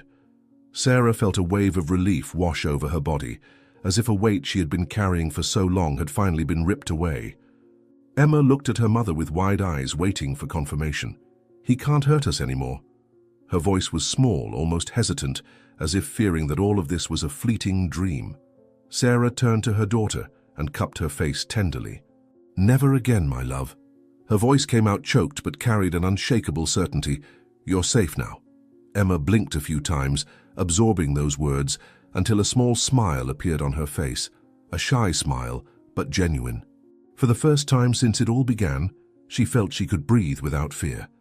Marcus was escorted out of the courtroom by the officers, his hands firmly handcuffed, his shuffling steps echoing on the marble floor of the courthouse. His once impeccable suit now looked crumpled and worn, a reflection of the ruin he had become. The murmur of the present audience grew as he passed, as if everyone wanted to absorb the image of the downfall of the one who once manipulated, deceived, and destroyed lives without hesitation. But Marcus didn't care about them. His gaze was fixed on only one person. Before disappearing through the cold corridors that would lead him to prison, he slowly turned his head and found Sarah. His gaze was icy, laden with silent hatred, a contained fury behind the mask of false composure he was still trying to sustain. It was not the look of a remorseful man. On the contrary, it was the look of someone who still saw himself as a victim, someone who did not accept his defeat. But this time, Sarah did not back down. She held that gaze with an unshakable serenity, her shoulders raised, her countenance calm. There was no more fear, no more doubt, only the certainty that Marcus was nothing more than a broken and irrelevant man. He no longer had power over her life, over her daughter, over anything. When the officers pushed him to move forward, Sarah merely watched as he disappeared. knowing that this was the final chapter of a story that would no longer haunt her. As the courthouse door closed behind Marcus, Sarah let out a deep sigh as if, for the first time in years, she could breathe without the weight of uncertainty. She turned to Emma and, without hesitation, wrapped her in a tight embrace. "Let's go home," she said, her voice laden with a sweetness she hadn't allowed herself to feel in a long time. Emma tightened her arms around her mother and closed her eyes, feeling the secure warmth of that embrace. For the first time, home wasn't just a place. Home was where they were together, safe, free, and this time no one could take that away from them. The morning breeze was gentle, bringing a refreshing coolness as the black car parked in front of the school. Emma, wearing her light blue uniform, held her backpack against her chest, her fingers gripping the straps with slight nervousness. It had been weeks since the last time she had been there, and although she wanted to return to normality, a part of her feared the curious glances, the whispers, the inevitable questions.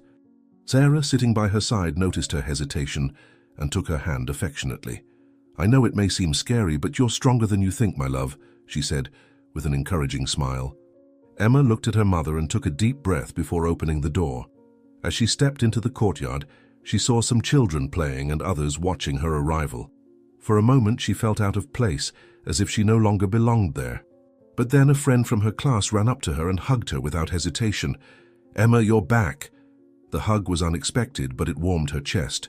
Gradually, other children approached, smiling and calling her name, as if nothing had changed. Emma relaxed her shoulders, and for the first time in a long time felt that maybe she could regain what she had lost. Meanwhile, Sarah was in her office, signing the last documents for the company's restructuring. Since Marcus's imprisonment, she had made drastic changes to ensure that she would never again be the victim of such a cruel scam.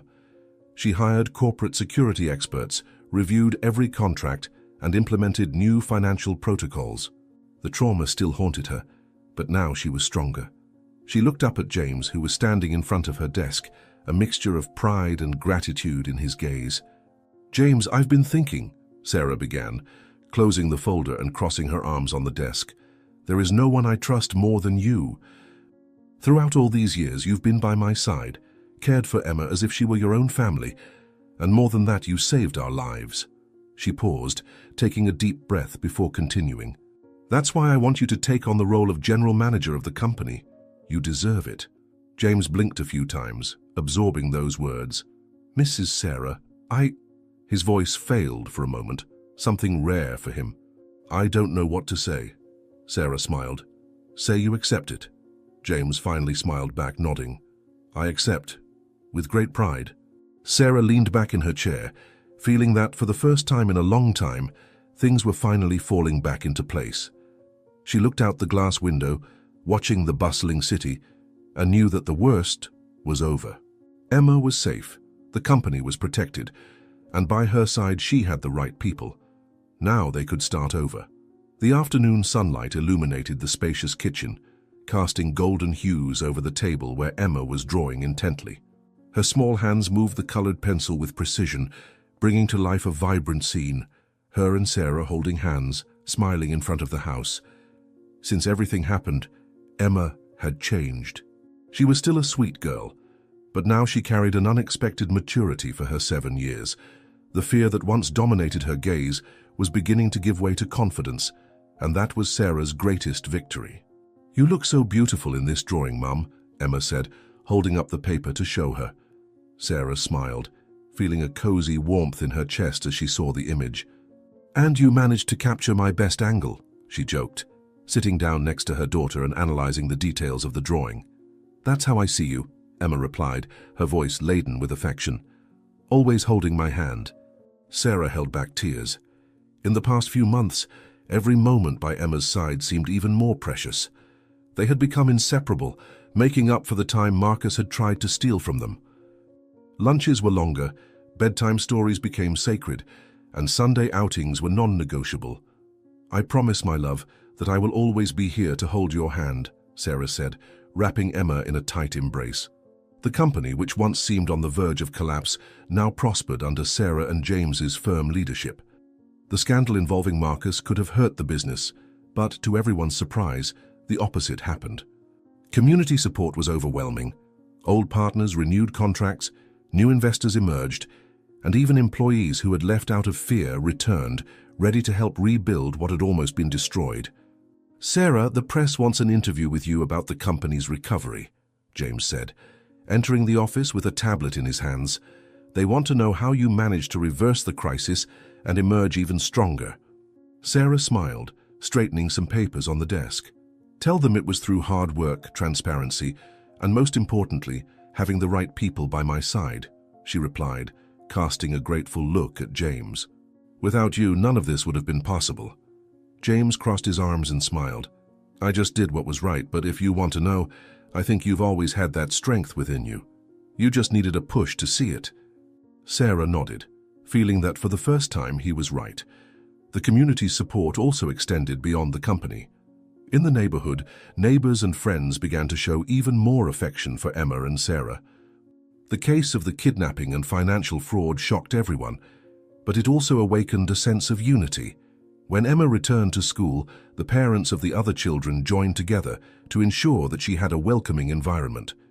There were welcome notes on her desk, and even the teacher reserved a moment to talk about courage and overcoming. "I never thought so many people cared about me," Emma confessed one night, lying on the couch with her head in her mother's lap.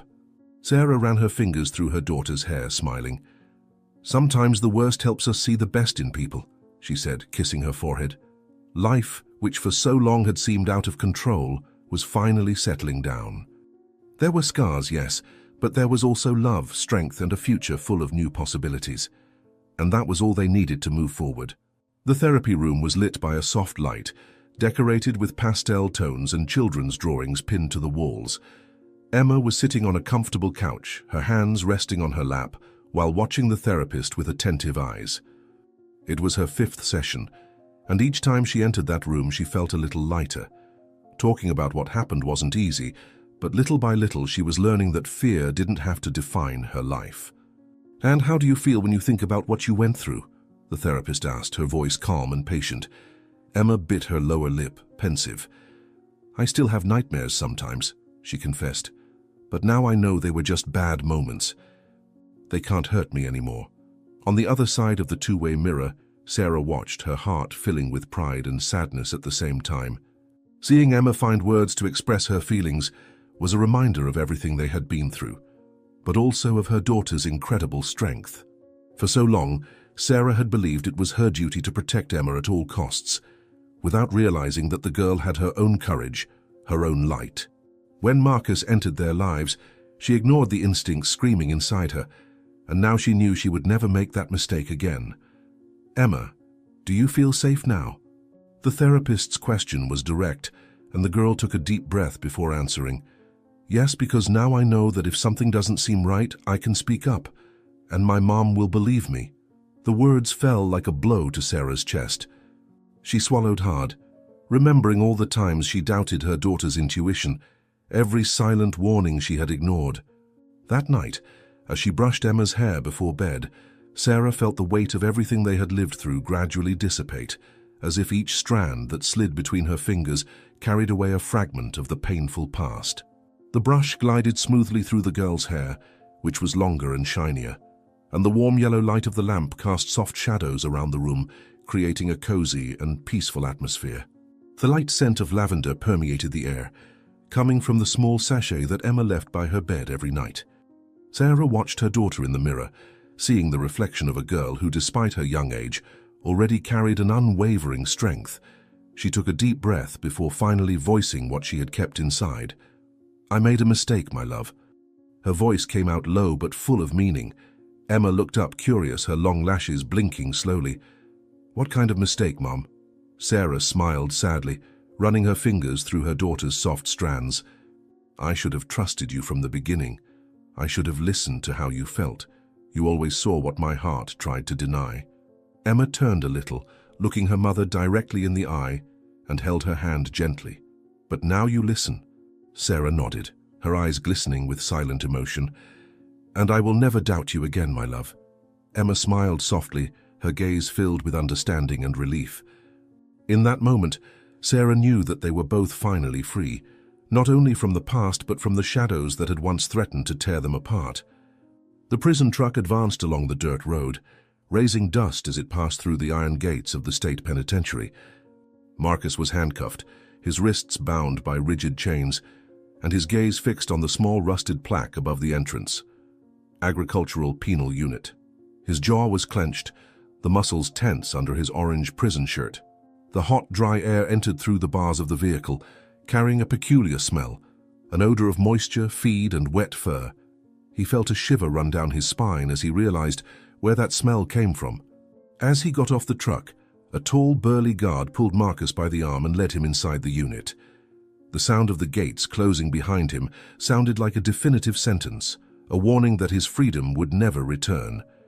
In the yard, other inmates watched him with curious looks, some murmuring among themselves. But what caught his attention the most was the insistent sound of barking coming from the opposite side of the compound. His eyes narrowed when he spotted a fenced-in structure with at least 10 large iron cages. Inside, dogs barked and ran from one side to the other, and a group of prisoners cleaned the cages under the supervision of the guards. "Welcome to your new home, Whitmore," said one of the prison officers, forcing a slight smile. "Here we like to offer decent work to our inmates. And look, we had an opening for someone to take care of the unit's kennel." Marcus felt a bitter taste in his mouth. He tried to maintain his composure, but the weight of the irony of that punishment made his chest tighten. For months he had kept Emma locked in a dirty, dark kennel, and now fate was returning the sentence in the same coin. The guard handed him a bucket and a worn-out broom. "You'll start by scrubbing the cages. And I hope you like the smell, because from now on, it'll be your daily routine." Marcus gripped the broom handle so tightly that his knuckles turned white. He wanted to scream, wanted to fight back, but he knew it was pointless. There was no way to escape from there. The dogs kept barking, some growling as he approached. Marcus took a deep breath, closing his eyes for a second before starting his task. His punishment had begun, and this time, he was the one caged. The community center hall was full. The murmur of people mingled with the soft sound of an instrumental melody playing in the background. Children ran through the corridors, some holding colorful balloons, others exploring the books scattered around the reading room corners. The atmosphere vibrated with an energy of renewal, hope, and above all, a fresh start. In the center of it all, Emma and Sarah watched the space with bright eyes. The inauguration of the New Tomorrow Foundation was a milestone. The project was born from pain, but grew as a symbol of resistance. After all they had lived through, Sarah felt she needed to transform suffering into something positive. Emma, still so young, surprised her mother by expressing her desire to help children who, like her, needed protection, a chance for a better future. "Mommy, what if there was a place where no child had to feel afraid? Where they had food, affection, and people who really cared?" Those words stayed in Sarah's mind for weeks until, together, they decided to create that space. "You made it, Sarah," said James, approaching with a sincere smile. "Look around you. All of this exists because you turned your pain into strength." He crossed his arms, observing the place full of life. "And because Emma has the purest heart I've ever known." Sarah let out a soft laugh, nodding. "She's the true soul of this project." She turned to James, her eyes full of gratitude. "And you. Without you, none of this would have been possible." In recent months, James had become more than a friend, more than a trusted employee. He was her fortress, her right-hand man in business and in life. He took on the role of general manager of the company with the same dedication with which he had always cared for Emma, ensuring that every decision was guided by ethics and respect. "Now, with you leading the business, I can focus completely on the foundation," Sarah concluded. James shook his head. "You've always known how to lead, Sarah. You just needed to trust yourself." He looked at Emma, who was sitting next to a group of children, telling stories and eliciting genuine smiles. "And this girl, she's special, stronger than anyone imagines." Sarah felt her chest swell with pride. Looking at her daughter, she saw not only the little girl she had fought so hard to protect, but a young woman who, even after so much suffering, chose love instead of fear. Emma would not let her past define her. On the contrary, she was turning her pain into a purpose. The ceremony continued with emotional speeches. Sarah thanked everyone who had helped make the foundation a reality, highlighting each person's role in building a safe space. When it was Emma's turn to speak, The girl stepped onto the small stage and, with a firm voice, said, "I have felt fear, but I've learned that fear doesn't have to last forever. Now I want all children to know that no matter what happens, there's always a better tomorrow waiting for them." The audience rose in a standing ovation, and Sarah discreetly wiped away a tear. Her legacy was not just the company she had rebuilt or the foundation she had erected. Her true legacy was there, by her side. Emma, a girl who had survived the worst and chose to turn her story into hope for so many others. The smell of urine mixed with rancid feed permeated the air of the prison work wing. Marcus's orange uniform was already dirty, stained with mud and the stench that seemed to cling to his skin. His new job consisted of cleaning the kennel cages, a repetitive cycle of scrubbing dried feces off the floor, changing soiled hay, and carrying heavy buckets of water. The iron bars were cold to the touch, and the incessant barking of the dogs was the soundtrack to his days. Every detail of that environment reminded him of the kennel where he had locked Emma up. The difference now was that he was not the jailer. He was the prisoner. The guards did not hide their contempt as they walked past him. They knew his story.